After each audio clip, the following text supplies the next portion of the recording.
Perkenalkan, nama saya Karisma Salsabila. Saya dari kelas A pagi. Di sini saya akan menjelaskan tentang konsep dan analisa ide peluang bisnis. Konsep bisnis yang akan saya buat yaitu berupa beverage. Ada 3 pembahasan yang masuk dalam konsep bisnis, yaitu langkah-langkah, kriteria, dan hasil rekaman. Ada 5 langkah dalam pembuatan konsep bisnis. Yang pertama, menentukan produk yang akan dibuat konsep bisnisnya. Kriteria, nama produk atau jasa. Rekaman hasil, di sini saya akan memberi nama Milk Boba. Dan kriteria yang kedua, definisi produk atau jasa.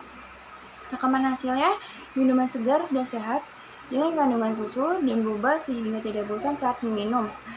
Disajikan dalam kemasan cup yang praktis sehingga bisa dinikmati dimanapun dan kapanpun. Kriteria yang ketiga, bentuk penjualan.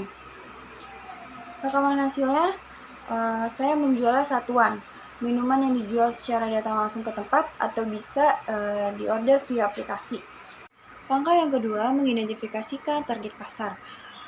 Kriterianya target pengguna atau klien. Rekaman hasil di sini saya menggunakan pemasaran tersegmentasi. Ini diperjualkan oleh semua kalangan masyarakat mulai dari anak-anak, remaja sampai lanjut usia. Kriteria yang kedua, target lokasi pemasaran. Di sini saya menggunakan hasil rekamannya yaitu distrik.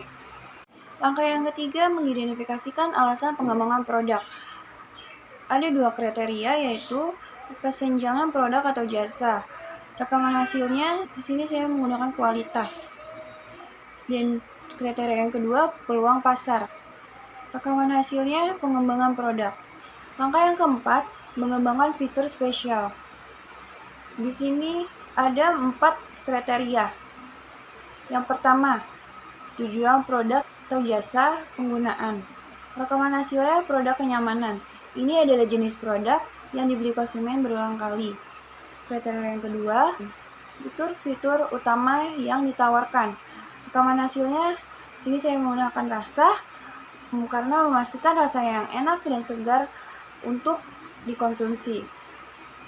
Dan kriteria yang ketiga, ada manfaat produk atau jasa. Rekaman hasilnya, sini saya menggunakan manfaat kenyamanan, makanan dari segi kemasan dan bahan yang digunakan. Kriteria yang keempat ada reliabilitas produk atau jasa. Rekaman hasilnya di sini saya menggunakan area bisnis utama. Langkah yang terakhir ada pengembangan tim manajemen. Di sini ada 2 kriteria. Yang pertama personal branding dan kualifikasi tim. Personal branding dari rekaman hasilnya saya menggunakan pengakuan dari masyarakat. Setelah kita melakukan konsep bisnis, lalu langkah selanjutnya melakukan analisa kelayakan usaha agar kita bisa mengetahui apakah kedepannya usaha kita berjalan lancar atau tidak. Untuk menganalisa kelayakan usaha, terdapat 3 penilaian. Yang pertama, potensi rendah dengan nilai -1, potensi sedang dengan nilai 0, dan potensi tinggi dengan nilai 1. Analisa kekuatan ide, bisnis, produk, atau jasa. Ada 2 kriteria yaitu yang pertama tingkat yang diinginkan pasar terhadap produk atau jasa. Di sini saya mendapatkan nilai 5. Dan yang kedua, permintaan produk atau jasa disurvei langsung atau online. Dan di sini saya mendapatkan nilai 2. Dari kedua hasil kriteria ini, nilainya dijumlahkan lalu diketahui hasil rata-ratanya yaitu menjadi 3,5. Yang kedua, kelayakan target industri. Di sini ada 2 kriteria. Yang pertama, daya tarik industri, dan saya mendapatkan hasilnya 0. Kriteria yang kedua, daya tarik target pasar dan konsumen. Di sini saya mendapatkan hasilnya 3, dan hasil rata-ratanya yaitu 1,5. Yang ketiga, analisa kelayakan organisasi. Di sini ada 2 kriteria. Yang pertama, kecakapan, yaitu saya mendapatkan hasilnya 5, dan kriteria yang kedua, kecukupan sumber daya. Di sini saya mendapatkan hasilnya 0, dan mendapatkan hasil rata-rata 2,5. Yang keempat, kelayakan finansial. Di sini ada 3 kriteria. Yang pertama, total modal awal yang dibutuhkan. Saya mendapatkan hasil 2, dan kriteria yang kedua, kinerja keuangan bisnis sejenis. mendapatkan hasil 2. Kriteria yang ketiga, daya tarik finansial keseluruhan, mendapatkan hasilnya 2. Dan saya mendapatkan rata-ratanya, yaitu hasilnya adalah 2. Yang kelima, berbeda dari analisa 1-4, yaitu menghitung potensi keseluruhan. Jika potensi keseluruhan dan bisnis berdasarkan setiap bagian. Jika potensinya min 1-0, yaitu artinya potensi tidak layak.